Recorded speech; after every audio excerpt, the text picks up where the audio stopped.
to explain this to me? How are you sticking your tongue down people's throat? My tongue doesn't go that far out of my mouth. You force it down. How do you put Oh, trust me. When you start kissing someone, You cut it off and you literally... Don't you know what the French kiss is? Since you've been studying French. Oui. No, I know. Baguette. Okay, I'm practical better. My tongue doesn't go that far out. I'm like, it barely gets past my lips. Like, how the f*** is it going down someone else's throat? Like, and barely gets past your lips. What the heck is it? You got some tongue problems. All right, everyone, tongue check. This is as far as it goes. That's pretty long. That's longer I than can see why tongue. Gavin is disappointed. Wow, how long? Gavin has a long tongue. You know what he's using that for? Damn. Pretty great. He has like, what is it called? Stop. Beef jerky. That's what it is. Wait, did you just DC her? Yeah. I will literally exit this conversation. Oh my god. Did you kick me? Yeah. Alright, welcome to episode 4. 3, actually. Four? It's episode 3. Welcome to episode 3. Of failing. We gotta say this together, guys. Failing On to 1, 2. Failing expectations. That was so... Why are you disappointed? We just failed expectations. That's funny, yeah. We failed the expectation, so it's fine, right? Okay, so I think we need to clarify a couple things from last episode. Senpai Hentai wants to clarify something for you guys. What am I clarifying?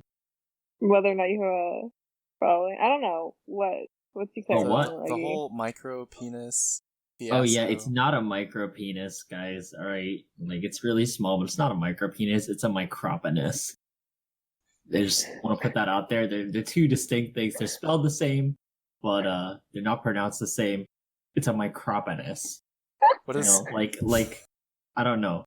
There's like Necropolis for City of the Dead, right? Acropolis for, I don't know, City of Acros, and a micropenis for City of Dick. So it's just a city of dick down there. So are there multiple? If it's a city. It's a Can whole neither population. confirm nor deny. Yeah, it's a whole population. It's an exponential function, right? Population. So what I'm envisioning is like those little small mushrooms that grow. Have you ever like a seen whole- Gulliver's Travels? No. Where he washes up on the island and there's a bunch of tiny people? It's like that. Yeah, but we would also call them a macropenis. No. Those tiny people have micropenises. Okay, so It's a macropenis. it's a macropenis of micropenises. I'm sorry, I don't think that was good. You should cut that, honestly.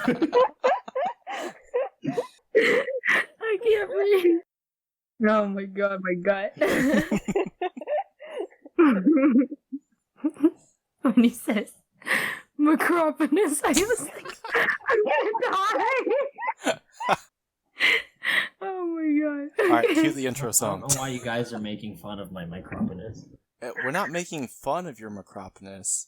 We're being We're trying to considerate. understand it better. Yes. Although there's not really that much to understand. In terms of mass, no, there is not. So anyway, Kirona and I went camping this weekend. It was our first time going camping. And I had a really good time. What did you think? First time camping? I thought it was glamping. I felt rather luxurious camping. I was like, I have to Bear Grylls this. I'm out in the wild. I'm gonna get dirty. It's gonna be awful. I'm gonna be uncomfortable. But honestly, it was not bad. It was really fun. I really do think that the food that you brought up-leveled everything. It's all in the food. I'm not even kidding. It really is. It really is. Dude, when we were eating, I was like, wow, this is rather glamorous. It feels expensive. It feels You bring like handless takeout or some shit? No. We cooked this, bought this really cheap, like $3 chili. And it was actually really filling. I think good for 2 people if you're really hungry, right? I think the rice I brought helped though. Yeah. Oh yeah. That was fun. I had a really good time, and You knocked out really fast, but I was talking to your roommate at night, and we thought we heard these wood blocks clapping, which is usually like the number one indicator of, I forget if it's Bigfoot or Sasquatch, one or the other. But it turned out to be Corona bubbling her mouth at night while she was sleeping. Wait, what? And we were both freaking out. We were just like, oh fudge, is Bigfoot just here scaring the bears away? Wait, what was I doing? Like, what noise did it? What noise were you making? You were just like making these weird bubbling sounds with your mouth While sleeping? while sleeping. Yeah. Do you think Bigfoot or Sasquatch, which I don't understand the difference of, lives in all of us? And when we all sense danger, we just create the clapping sounds, which scares away all the other animals? Bigfoot lives only in you, Corona, because you a fat ass. I wish I had a Bigfoot fat ass. confirmed. Bigfoot confirmed 2020. Harambe versus Bigfoot. Final elections for president. Harambe would win. Are you sure? Hashtag never forget. Sad. Take those micropenises out for Harambe. Can we change your nickname to Microponus? Because that seems like a better Do it. Alright, here we go. It's not micro penis, it's micropenis. There you go. Alright. Changing the Senpai hentai hentai. will What now is be known as Macroponus? Kumpai. What? No. Micropenis. Not the hero this city needs. You're right. Hero it deserves. The anti-hero. Oh. You either become the hero, you live long enough to see yourself become the micropenis. Alright, so, episode 3. Elmo's World. Did you guys ever watch Elmo's World? Oh, yeah. Did you guys ever watch Zaboomafoo? Oh, yeah. Oh, yeah. What about Caillou? I hated that show. Cancer boy. Yeah. Get fucked. Most Canadians on Reddit hate Caillou. Why? I don't know. It's just a show that they hate. It's a little It kid was very that boring. complains about his life constantly, and his parents be have fair, to he facilitate Got cancer! so boring. What about Clifford? Oh, yeah. Yes. Yes. How about JJ the jet plane? Oh No. my god, fuck that show. I think I watched like one episode and I was like, what is this? And I just stopped. It's like a Thomas the Tank Engine. Yeah, I didn't like Thomas either. I was like, these guys look creepy. My show was Courage the Cowardly Dog. That was a terrible That was show. scary. Like, I it was a great love show, that but it was show. bad for kids. I love That that was show. scary. I would love always this show. say it. I felt like I never had a lot of friends growing up. But in my attic, we had like the computer that they had in Courage the Cowardly Dog. And so whenever Courage ran up to type on the computer to ask it questions, I would imitate it, pretending the computer was my friend. In elementary school, ever play games on the computer? Yeah. Cool Math for Kids. Yeah. ArmorGames.com. AddictingGames.com. Yes. I remember when Google SketchUp came out. That was fun. I played a lot of Mindscape, whatever it's called. RuneScape? Minesweeper? Minesweeper. I don't know why I love that game so much, but I did. It's a good game. You seem to like scary things. The Cowardly Dog, Minesweeper. Here's the thing. So I grew up with no censorship whatsoever. If I wanted to watch someone getting their bowels like ripped out of them and eaten by something else, like I could. It had like sex scenes in it, I could watch it. If it had cuss words in it, I could watch it. But I would watch it, I'd be like, why am I watching this when I was younger? My parents would just be like, whatever, you're going to experience it when you're older anyways. So, who cares? And I would watch it and I'd be like, this is dumb. Like, this isn't even real. And I would just like go back to watching cartoons. So, are you telling me you wanted to watch real people getting disemboweled? Well, I just like, I don't know, I'd watch it, I'd be like, this doesn't even look real. And I'm like, at least cartoons, I know it's like meant to be fake, so it's less disappointing. Did you guys ever watch The Mummy? Yes. Yeah. Oh my god, the scare beetles Yeah. scare me to this day. I will never go to Egypt. They're not real, dude. Get I don't care. That scene when the guy's holding the torch and they surround him.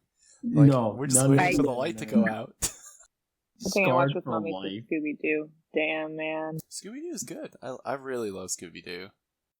I miss Great show. being able to watch Scooby-Doo. Scooby-Doo and just be like, that with the childlike. I don't think I ever was an innocent child or like really naive. Like when people are like, "Oh, you gotta send your gift list to Santa," and I'm like, "Well, what's the mailing address?" They're like, "The North Pole." And I'm like, "What's the zip code? What's the house number? Where's the street? The North Pole is a whole ass thing. Like, what the hell?" And people were like, I think the teacher basically was like, "Stop trying to like ruin it for everyone else." And I was like, "Oh, but these are genuine questions I had. I have no idea like what's going on. Who the heck is Santa? Why is he coming down my chimney? Why does he have all that money to give me presents?" I was like very not innocent, I feel Smart. like. I also like hated Christmas because I never got anything, but everyone else got stuff. And like for one of my dad's birthday parties, his boss told him to dress up as Santa, and my dad would just like for all these other kids presents, and I would standing like off in the corner, and I didn't get anything. Actually, I hated most holidays because of that. You just couldn't relate to them? Yeah, I was just like really jealous. Like I couldn't relate, and I hated when teachers would ask about like, "Oh, how was family?" or "What you guys have?" or "Oh my God, Thanksgiving, leftovers is the best." And they'd be like, we'd have to go around and say what we did, and I'd always make something up because like I didn't want to be left out, and like I hated it. Thanksgiving leftovers. When Thanksgiving leftovers is eggs and rice. That's not bad. I love That eggs sounds and rice. delicious. Yeah. Right? Me too. I think I'm gonna have that But, like, tomorrow. it's not turkey, you know? Yeah, like I just couldn't relate. I don't know, man. I feel like it might be better than turkey. Okay, we're gonna throw back. So you guys remember those Lunchable packs? I was so jealous of the kids that got the pizza pack. I had like the OG, and then they came out with the pizza pack, and I was like, why am I still want that eating shit. this? And my mom bought it for Dude, me. at least you got Lunchables. I wanted it so bad. I feel like it's something you want when you're a kid, but like now I look back and I'm like, that was disgusting. My mom made me better lunches when she didn't give me lunch. No, I still want Lunchables. I've still never had one. Wait, what? What? I look at it and I'm like, it looks good. What? That's my 90s childhood right there that I never got to experience. You've Dude, never had one? what's like any type of classic treat that American 90s kids got to have, I didn't get to have. What is it called? The cardboard with frosting on it. What is that? That sounds like a lot of Pop-Tarts. Dude, everyone's like, "You never had Pop-Tart?" I'm like, I can't relate. It's just sugar. I think you would like it because it's all sugar. Yeah, actually. No, I tried it once. One of my friends in swimming one day was like, "Oh, you've never had it? You can let me buy it for you." And they got it for me, and then they gave me one, and I ate it, and I was like, "Oh, what a disappointment!" But did you ever toast it?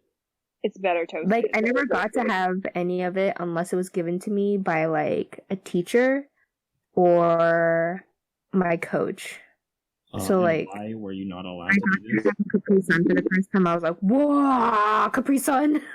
It's like, wow, this is what people are drinking. Or like, oh my God, Kool-Aid.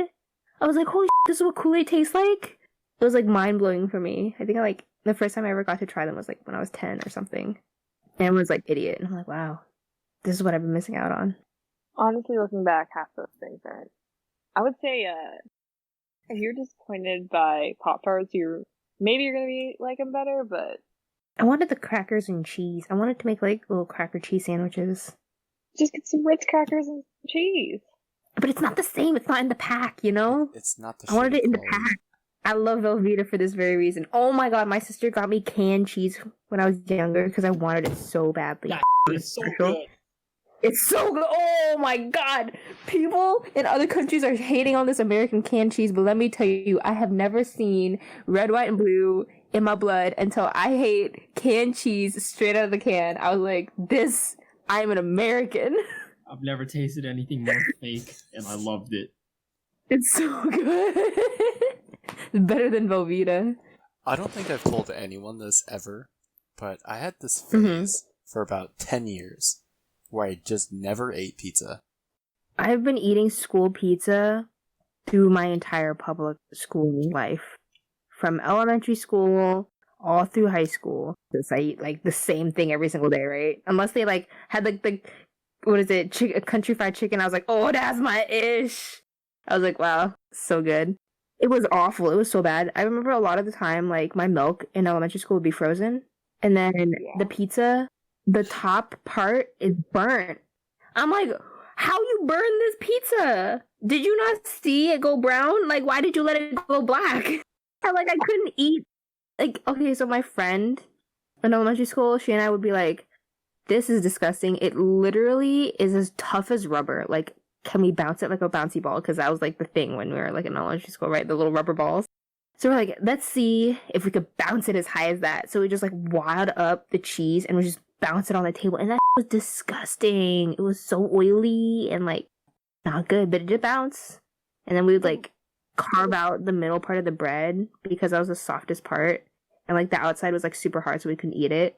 This is lunch. You guys want to hear some more high school lunch things? So, No. every Thursday, we would have mashed potatoes with gravy and turkey. It was basically Thanksgiving meal every Thursday. What schools did you go to? Right? Yeah. Dude! Some schools needs to up their game. What the hell? Let me tell you my favorite lunches growing up. This includes, middle, high, and elementary school. I don't know why I said it in that order, but my favorite lunches were the nachos, the country fried chicken with the gravy and tater tots, and the chicken nuggets. Everything else trash. But those three were like my saving grace. If they had nachos, I would like run to. I'm like, oh my god, that nachos! I'm so excited. So good. You should have gone to my school. Nachos every single day. Are you kidding me? I'm not kidding. You went to Wait, what school did you go to? I will not disclose it on here. Okay, so let me just explain the lunch setup. Wait, no, Washington. There is the wrap center where you get the salad wrap, and then you got like the special, and then on the left side you had all of the pizza and like chicken nuggets or whatever, where they would serve fries or salad or hamburgers, and then nachos. Dude, that sounds like college. Yeah, that actually. sounds luxurious. Like, I stopped, I think, eating school lunches sometime in middle or high school. So I was like, for a while I would eat them, and I was like, wait, disgusting. I will say, though, the pizzas over the years improved in quality. By the time it was high school, much better quality. Like, I would eat it. See, by the time we were in high school, I was like, I give up. Like, I'm done with this. I haven't eaten this for too long. Plus, by the time we were in high school, we go out. Did you guys ever read Captain Underpants? Yes. Yeah. So, you know the prank where you put the ketchup packets on the toilet seat? Mm-hmm. People would sit on the toilet seat and they would squirt out? Mm-hmm. So I got pranked like that in the 3rd grade. Ooh. And it does work, actually. It's surprisingly effective. And I looked at my pants and I was like, what is this? Ketchup packets? And then I checked it. And I was confused because I didn't know what they were doing until I read the book like a year later. That kid's now like a millionaire, isn't he? The author of the books. I don't want to think about it. Did you guys ever read Harry Potter? Harry Potter? But I'm not a wizard. I'm just Hagrid. Wait, no, wait. I'm not a wizard. I'm just Harry. Oh, fuck. Oh, wow. Did you guys ever read the Dragon book? I think Aragon? Yeah. Yeah. Yeah. Are you just like listing off like really popular books from when we were younger? Was Animorphs very popular?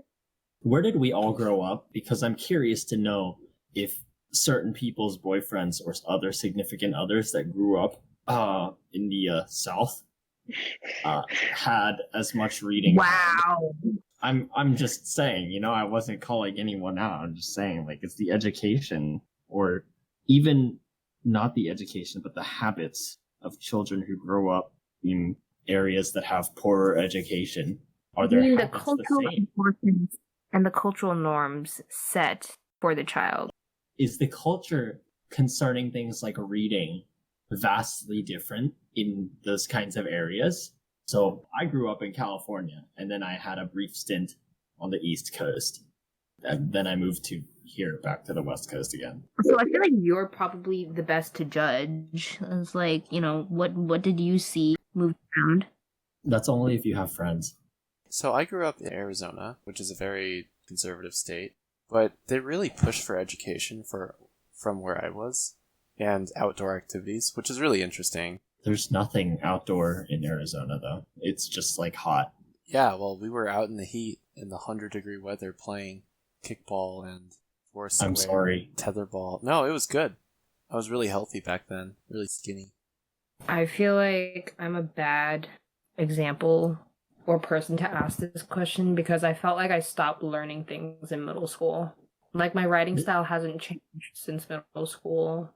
Ladies and gentlemen, there is a reason why the average literacy of America is called like 6th or 7th grade level. Yeah. Exhibit A. But here's the thing, right? I took a lot of writing classes in college, and everyone was like, your writing is so great. I'm like, really? Because it's not as good as it used to be. I can tell you that, okay? I can already see some grammar mistakes right here. I don't know why you're saying it's great. And, like, I would just cruise through these classes. I'm like, aren't you supposed to be, like, a PhD student in this? Shouldn't you be a little bit more nitpicky about this? But, like, I guess not. I think there's a lack of people teaching grammar now. So that's why you think writing has sort of become sloppy. It's because our grammar isn't as strict as it used to be. You can do whatever with your sentences now, add dashes or whatever they're called. I also just stopped reading. I think, like, me, personally, just, like, the fact that I stopped reading has heavily impacted my writing ability. Gotta expand your vocabulary. You should have used bigly right there instead. Cafefe, bigly. Has bigly expanded your vocabulary. No, I'm serious. Like, I think I got way dumber after college or during college. Like, I couldn't read as fast. My memory wasn't as good. My writing definitely got sloppy. I made you read my stupid history of math essays that were 100% bullshit, huh? Not just that. Remember that vocal essay that you wrote? The one for your music class? Oh, yeah. Yeah, that I was there. Was also 100% bullshit. I was there when you wrote it. That's because writing classes geared towards engineers, they don't give a fuck. The teacher is there for an easy buck, and the students are there for an easy A. Our education system has already failed everyone since, like, day one. Yeah, but is this the culture that, we're breeding? That we've been breeding, yeah. This is also happening in Ivy schools, too. It's not just schools on the West Coast. This is just how it is, right? It's because it's a culture that we've bred into students. This is how people think it should be now. And so, like, when we step up to take the places of, like, our mentors, then we're instilling these same things, and it just gets worse and worse and worse. Okay, so I think this is a good shift into what I had initially wanted the podcast for this episode to be about.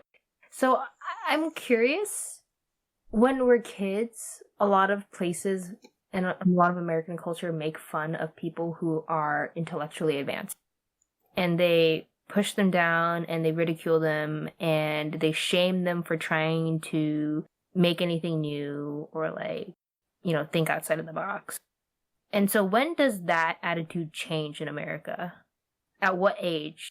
And how does that affect the generation that has been pushed down the whole time? Americans are stupid, and that's all I have to say. I yield my time. But you're American. And? We're all... I'm not seeing the conflict here. I think the more that I learn, the more stupid I become. Because there's so much more to learn. I think that brings up an interesting point of humility. I think if people lack humility, they're just dumb. Because, like, you don't understand that there's more for you to learn, or, like, there's more that you lack. So it, like, doesn't make you recognize the areas where you can improve. I feel like humility might need to be taught, even. A lot of people are like, oh, when they raise their kids, they're like, oh, you're so smart, or you're so this, and you're so that. Yeah. And that's a weird mindset to be in, because smartness doesn't mean just straight intelligence or IQ or whatever, Smartness could be like, I worked hard to be here. You could be the smartest person. You have photogenic memory, but if you don't use it, you're still dumb, right? That doesn't change. Memory. Hmm? It's photographic or eidetic memory. Photogenic means it looks good in pictures. Oh shoot, sorry, I said the wrong word. I'm stupid. Is this one of the words you forgot? In my head, I said photographic. Why did I say photogenic? You've been looking at too many Instagram models. Oh my god, I need to shut up. I'm muting myself. I'm dumb. I exit this. I apologize. Choosing to exit this conversation. You're absolutely correct though, Corona. A lot of times, like at least in elementary and middle schools, we tell children, "Oh, you're a genius. You're so quote unquote gifted, right? You get to join the gifted program." Or I don't know. In my elementary school, we called it the GATE program. Gifted and talented. I don't know. Enemies or whatever the E stood for. Get away to Europe. I don't know. But anyway, we tell these young children they're gifted because the bar for government standards is like, it's super low. It is so ridiculously low. And these children grow up thinking that they're gifted and like talented and geniuses and all that. And you know, perhaps some of them are, but the issue becomes that they get cocky and they don't learn about the intelligence of hard work, right? I think Corona was trying to say before she had a brain fart is that if you have so much natural intellect and talent, it doesn't matter if you don't know how to work hard because it won't take you as far as you think it will. This is some roundabout Naruto reference. No, Naruto is about, you know, the power of friendship and how if you're dumb and you can't literally have no skills except one, but if you believe in the power of friendship, you can do it. Okay, so that's Naruto's lesson. The lesson here is that we should, I don't want to say shame children. We shouldn't do that. That's probably bad. I think that we should teach them that the intelligence of hard work matters a lot more than your natural skill in the long run. And of course, to be extremely successful at something, ideally you want to have both. You know, this is probably where the meme about lazy millennials comes from. Wait a minute. Brain blast. Boomers are in charge of the education system and lawmaking, and then they say that the children are dumb when they reduced the educational standards. It's really sad, and I'm kind of scared for our future too. Do you think that we will transition into a full homeschooling or like even not public school, full like private education kind of thing? Like will the educational elite move away from public schools into universities and then just do full private day in, day out from birth? I know a lot of wealthy already do that, but will it become more mainstream? I was gonna say my sister's already considering doing that. Like, she's not wealthy. The privatization of education? Yeah, but she doesn't like... I mean, it's moving that way because she doesn't like the way public schools are structured now. She wants to send her kids to public schools because she thinks that it's the best way to socialize normally, right? Doesn't depend, like, public school doesn't matter, socioeconomic background. You see people of all types. You're exposed to all types of cultures. It's not a niche, right? You're not in as much of a bubble as you would be in a private school. So that's why she values it so much. I mean, we all came out of public schools. So she wants her kids to be socialized normally. She wants them to meet all types of people, which is why public school is so great. But the curriculum and the structure of it are set up to mold people and to squash them down into a specific level of, like, for example, I remember in my elementary school, there was a lot of people that were struggling with fractions, but like half of class weren't. But the half of us that like didn't struggle with fractions had to wait until the other half understood it. So that held us back. I mean, it was like a small amount of time. It was like maybe like a week. But the fact that we have to be held back because other people can't advance, I think is unfair. And I think that's where private schools do better at. If someone's advancing in a certain area, nurture them individually in that area and then help them in areas that they fall a little bit short on. It's a lot more catered to the individual child. Whereas public schools, I'm not going to blame teachers because they have been like stripped of a lot of things. But public schools just don't have the means for it, right? Like they keep telling teachers they need to do more stuff. Like they're not increasing their pay, they're not increasing their benefits or giving them more tools to do it, which is like super unfair. But that's why privatization is the thing, right? Maybe someone should create a school where your child is taught by an AI. For a lot of these basic things, you don't need a teacher to lecture the child, right? So just make a game led by AI. It's funny because I work in AI and I just don't even know what I'm talking about right now.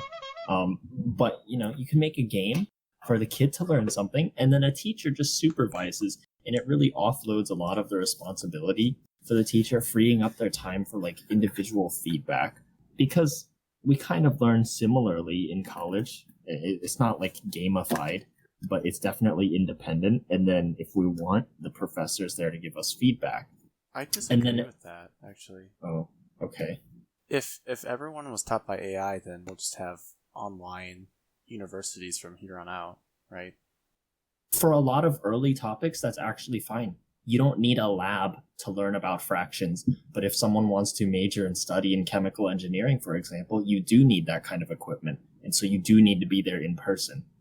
I don't agree. Like, if you make everything distanced like that, it's like, oh, you don't need, these materials, so you don't need to go in. It takes away a lot of social interactions that are really important, and a lot of other people, like, they might work better if you're with people and talking to people, interacting with people. And then you're just gonna like make people really awkward with each other. Like, how are we gonna communicate with each other if we don't work together? It's so different though. It really is when you're in person and when you're online. Okay, well then we could have AI assisted in-person learning. All right, let me pivot and kind of try and clarify. The AI that I'm proposing is not, I guess it wouldn't be like lecturing on behalf of the teacher, but rather, you know how teachers spend like literally weeks coming up with lesson plans to try and standardize, and it's not too hard. Going back to what Corona said, it's not too hard for the students, but it also isn't so easy that they try to balance between the talented students and the non-talented students. Everyone learns at a different pace, not to imply that there's untalented students. You could use something like that to craft individual lesson plans per student, in which case students would not be held back by their peers, but they could still be in class. They just study, at a different rate. Isn't that what online school already does, though? You learn at your own pace.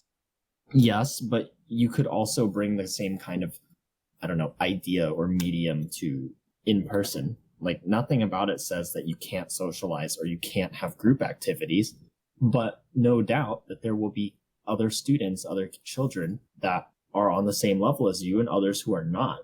And as Corona said, it's not fair to the ones who are more ahead that they have to wait. And it's also not fair for the ones who are behind that, they get this pressure of you're dead last. It's not true. It's not like that. Children and students in general all learn things at different paces. If we can get more individualized, I actually think it would do a lot for our education system. And you can already see it in things like, children that have private tutors, right? They tend to be more advanced, or they learn something different at their own pace from their tutor or from their private instructor. And their educational performance is fantastic, but they still go to school, and so they still socialize. But the thing is that they're able to go on to the next series. We're talking about public school or like elementary, middle school, high school time periods where you are stuck in that year, and most complex thing you're going to learn in your math class is like intro algebra and you're in 10th grade. That's absurd, right? If you're stuck in that math class because maybe your school doesn't offer up to calculus A, B, and BC, and beyond, like some schools even have like AP differential equations or something.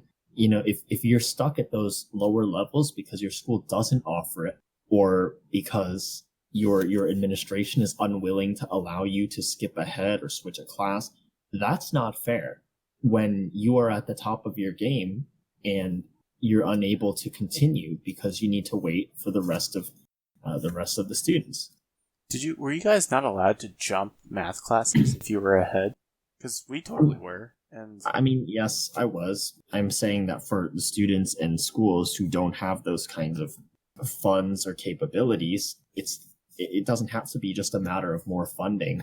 Like, no doubt they need more funding. It could also be a matter of this is a problem nationwide that we can solve. that's fair. But a lot of schools don't have funding capabilities right now. I think a lot, like part of it, I'm not saying like all of it, but like part of funding issues also comes from like lack of knowledge with the families themselves. Like I didn't know, like I jumped math classes, but I didn't know I could until my friends did. And my parents didn't even know I could either. They're like, how do they do that? I thought you had to go through these like certain Yes. things. Parents that come from lower educational backgrounds are often, you're right, they're often ignorant of those things because they were never able to do it, or it was barred to them. And then, their kids don't know because the parents don't tell them and the school doesn't tell you either.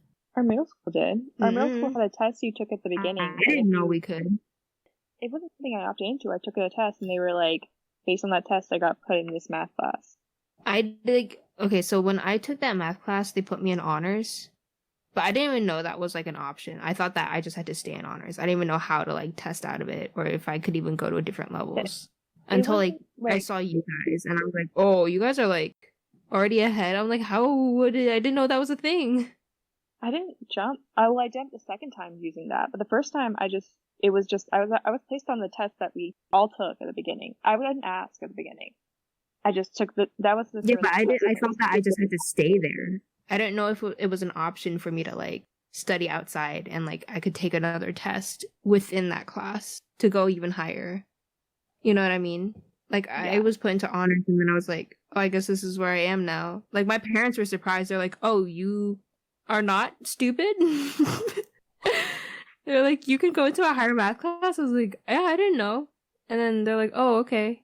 And then I saw like you guys went ahead even more and I was like, wait, what the heck? That was just, you probably just fucked up the test. I only asked for the move after 7th grade. For the move after 6th grade, that was just, they just placed me there. That wasn't an ask. Yeah, but I didn't even know like I could do that. So that's why I was asking. Like if you guys weren't there, but that's like what I'm saying though, lower income families probably don't have kids that are like advanced like that. You know what I mean? They're not like taught outside of class and the parents themselves probably don't have a higher education level to teach their kids either. So they go through the system as is. They don't know of any other option. You know what I mean?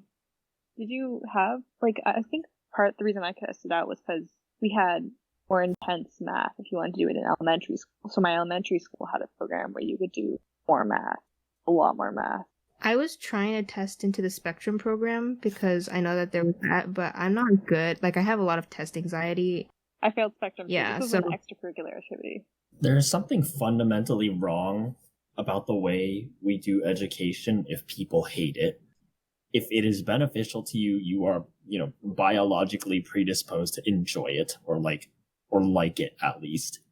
Talking to what you brought up like 15 minutes ago, 20 minutes ago, about a certain boyfriend of mine, I don't think he's dumb. He went through the same thing of, why do I need to know this? His schools were just like, you just need to do it. And he's like, okay, but how is this useful to me? Like, I'm literally not using this right now. Like, when am I going to use this? Or like, how is this applicable? Like, I don't like see why this is important to me right now. And so he just like didn't try. But he's not dumb. Like, he's studying for exams and certifications now, and he's passing them. Like, they're pretty thick books. I was looking at them, I was like, geez, this is a nasty book. And he's doing fine on them. So he's not dumb. But it's like what you said. It's like, why am I doing this? Like, I don't have an interest in this if it's not going to help me. Or if I'm not going to use it now. I understand that for children, though, it's hard because they don't have the kind of context and understanding that adults have, right? Once you're, I don't know, graduated from college and you start doing things and you need to support yourself, you understand, like, oh, ABC is needed for XYZ, right? If you have to do it, you go and learn it, but children don't have that kind of context. And so it is hard to just convince them perhaps we should build a society where children have to fend for themselves from day one. And if they have to do that, then they'll gain this kind of context and they will want to better their own lives. This is Sparta. But here's the thing also. I think it's easier after you've graduated college, not even during college, after you graduated, because you have a job. You have to pick a career, you have to make it work, and you have to like support yourself, right? During college, you're still trying to figure out, do I really want to do this? Like, what kind of job am I going to get? You know, even if you're in a certain field, there's so many different job options for you. So it's very hard to figure out where you're going to end up landing. Even if you want to go a certain round, maybe you can't get that job, right? And you have to do something else and figure out what benefits you in that specific area. As a kid, you don't even know what you want to do, right? Let alone what kind of jobs are even out there. Like, if we, like, even now, I feel like I'm always surprised when I find out there's like a job for something, because I'm like, what? I didn't even know this was an option. Like, how did you even find this out, right? As a kid, even less so. So you have no idea what you even want to do. So you can't even like focus. And it's not even like, oh, this is important. Like, forget that. Like, kids know that education is important. Like, they don't want to do it, right? But it's like, what aspects do I really want to focus on? Because this is something I want to do in the future, right? You know, kids love to ask why, though, like to the point that it's annoying. You know, well, why are you fixing your car? Because you know, some brake fluid is messed up, or the engine pistons are broken, and they'll just be like, why? And then you'll explain, and they'll be like, why? So kids actually love to understand why, and so perhaps a better approach to education is to give them that context before we try and just rail them with you know, here's geometry in 6th grade, and they'll be like, what the fuck? Why do I need to know what sine and cosine is? Right? So maybe it's better to give them that context first. So there's like 2 points I wanted to make. One thing that tilts me so much when people are like, you'll understand when you're older. You're Why? 2 naive now. You'll understand when you're... I'm like, what does that mean? Like, when is older? Like, I don't feel... Like, I still feel like a kid. Like, I feel like I can't do anything by myself. You know, some of that does make sense, though. Some things are context that only comes with age. Then speak to the kid like an adult. But they're not an adult. Be like, you know, try to explain it the best you can. The answer, no. See, I speak to my nephew like he's an adult, and he understands a lot of things. I think the answer of you'll understand when you're older is just so condescending. I don't need to know this yet because I'm a kid. Why should your age restrict you from doing anything? Why should your age restrict you from learning anything if you're capable of understanding and, like, you know, going through it? You know what I mean? Like, back in the day, kids with 13 and like 12 were having babies and like running families. You know what I mean? Like, when did that? We're not supposed to look up to that. It's not something we should strive for, but I'm saying, like, if they could do it then, why did when you're older become a thing? Why are we purposefully, I'm not purposefully, unintentionally, I guess, but also purposefully pushing down the mental age of people and giving an excuse of like, you don't need to know this because you're not there yet. Because it does matter. What bar is that? It's an arbitrary bar. It's kind of not. Like, there are things that only come with age. I understand, but why can't you speak through them? Like, the answer of you'll understand when you're older, what does older mean? What bar? When you have gained more years in context. When I turn 18, I'm an adult, and all of a sudden, boom, like, I understand. Like, no, right? What a better way of going around the situation is to explain it. Create a scenario, explain it the best you can. Why does the Holocaust happen? How do you explain, like, racism to a child, though? You explain it. No, it's so hard, though. It's so hard to explain racism to a kid. Because they just don't see it. They'll be like, you can say, like, oh, racism is when, you know, one group of people hates another group because of a difference in skin color or, like, the shape of their eyes. And the kid will literally just be like, why? And you'll say, it is not a logical thing. There's no explanation. It's just stupidity and ignorance. And they'll be like, why? And there's no answer to that because it just is. I don't know about you guys, but like, I definitely understood racism when I was younger. And I think my nephew does too, because he's always asked, genocide happen? Hey, Mom, Dad, I read in the news about Uyghur massacre and like internment camps. Why does that happen? what I'm trying to say is that they might not understand things to a full extent, but to excuse an explanation by saying you'll understand when you're older is so condescending. It really is. I think you guys are arguing two different points right now. That happens a lot. There are things that there have been studies that show that babies will go. Never say studies show, please. No, I'm serious. There's been studies that did this. They put a lot of little babies together and they're like, go play. And a lot of the babies, they went towards the other babies that look like them. I don't think that doesn't necessarily like... mean racism. Babies it doesn't mean drawn... racism, but it shows that they recognize differences within each other.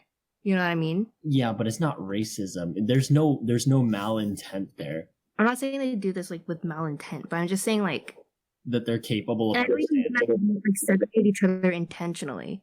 I'm saying like as a child, children understand differences within each other. That's why children are so mean to each other. They make fun of each other for every little thing that they don't fit in for. They recognize these differences. Racism, like I'm sure you could explain to them that like, you know, certain people don't like certain people because of these differences that you and I can notice even now, son or daughter. But I don't think that they would be able to extrapolate that kind of smaller connection to a concept like racism. So you're not going to explain it because you don't think that they can understand it? I'll explain it to them, but they won't understand it. I'll say, you know, people hate each other based on something as dumb as the shape of your nose or the color of your skin.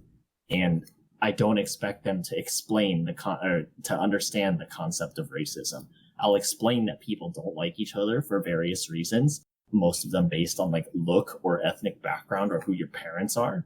But I definitely do not understand a child to understand racism. I think the expectation that someone's not going to understand something already is so condescending. You can explain it to them, but you're like, oh, but you're not going to understand it. That's literally how my parents raised me. And it pisses me off because they think I just don't get it, but I do. And they'll brush me off every single time when I try to express an opinion about something that they think I don't understand. It's so rude. There's a difference between the age, perhaps, that we are talking about. Children of age like 5 don't get racism. That's bottom line. They just don't get it. I fundamentally disagree with you, and you will not change that. Give your opinion. It's too late. You have to give your opinion now. Why are you putting an age on this? It's the exact same as you're 18, you're an adult now, you should understand everything, do your taxes. That's not how it works. You don't suddenly turn 5 and boom, understand racism. That's not how it works either. People are different. People have different experiences. I will guarantee you, people of minorities that experience racism understand it as kids. That's the thing. You have to experience it. You can't explain it. That is literally the point that we are making. You can explain to some kid that lives in America or London or some other first world developed country all you want, but they will never understand unless 1, they become older and see it, or 2, they experience it for themselves. It is too complex and nuanced of a topic to explain to some 5, 6, 7-year-old kid that has lived in a bubble where no one has ever, said, ha ha, your skin is dark. I hate you. And that's why it's something that comes when you're older. You literally can't communicate that. I don't understand how it's difficult for someone to be like, racism is when someone hates you simply because of the way you look.